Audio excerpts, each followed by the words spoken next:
guys, so preparing na pala ako ngayon no, sa aking overnight cruise dito sa Halong Bay, Vietnam. At nag-aantay na lang din pala ako dito na sunduin ako ng shuttle bus guys. At alam niyo ba na madami ako makakasama ngayon. Pero syempre hindi ko sila kilala, kaiba-iba man kami ng lahi dito. Pero baka mamaya kilalanin natin yan sila, interviewin natin at sabihin natin para sa census man ito ma'am. Pero grabe guys, ang saya ko dito at ang dami ko nakilala. Thank you din pala masyado sa Skylife Travel and Tour sa pag-recommend sa akin ito. So sa kanila pala ako nag-book ng tour ko dito sa Vietnam guys. Pero alam niyo ba, isa talaga sa mga nagustuhan ko dito sa Vietnam guys, sobrang mura lang. Kaya talagang mag-e-enjoy ka sa lahat ng pupuntahan mo dito kasi sobrang affordable lang dito. So sobrang excited na nga ako dito guys no, kasi first time ko talagang ma-experience ito. Pero loner ako masyado dito guys sa panahon na ito. While yung iba nagsusuotan na ng jacket sa partner nila, while ako naningkamot, tawon ako dito. And finally nakarating na nga kami sa aming cruise guys. At pagdating pa lang binigyan na kaagad kami ng malamig na face towel kay mga baho na daw kunumig dagat. Goy. At dahil nga lunch kaming nakarating dito guys, syempre makakain na kami ng aming dinner. Char. Lunch bitaw. So, nag-inusara pa rin ako dito. So, lahat nga ng pagkain namin, no, ay libre lang. At ang babayaran mo lang dito ay mga drinks, guys, kung gusto mong mag-order ng smoothie. At ang dami nga nilagay sa table ko, guys, no. May first course, second course, third course, at hanggang rumadwit ka na. Char lang. Nagtuo man siguro na sila ang nagkaon kay hastang dakua. So, welcome to my room, guys. Sobrang ganda, guys. Grabe, imagine mo mag-overnight ka dito pero wala kang kasama. Charis! Agoy.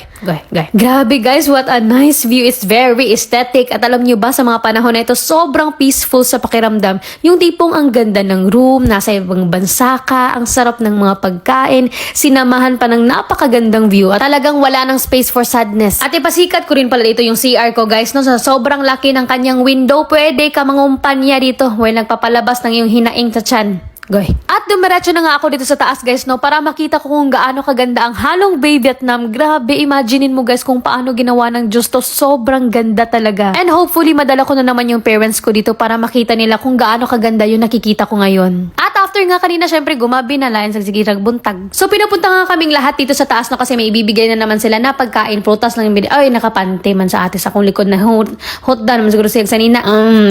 Char kaya yung Disney princess. Pero ang iba dyan hindi kumain guys, naginom-inom lang. Pero ako, taman sa kung anong ilagay sa aking table, kainin ko yan.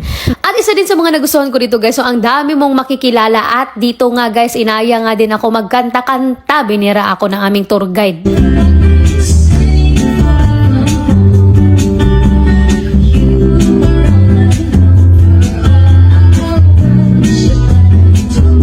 At sobrang nag-enjoy nga ako sa gabing ito guys. So at hindi din kasi ibig sabihin na mag-isa ako is dapat mag-isa na lang na din talaga ako. So dapat marunong ka rin makisama para mas ma-enjoy mo yung pag-stay mo. At after nga namin magkanta-kanta guys, kainaya kami ng family na ito na maglaro ng Uno. Kasama yung aking mga kapwa Pinoy na nakilala ko lang din dito sa cruise. Pero hindi ko na sila ginamay sa video guys, kaya ayaw man daw nila magpakita. So nauna rin pala akong bumaba sa kanila guys no, kasi maaga pa akong gigising bukas para masilayan yung sunrise. At i-fast forward na natin yan. Ito na nga siya guys. Grabe, sobrang ganda. At syempre mag-imot na tayo dito. Char. I'm a little bit hurt, but a lot more free.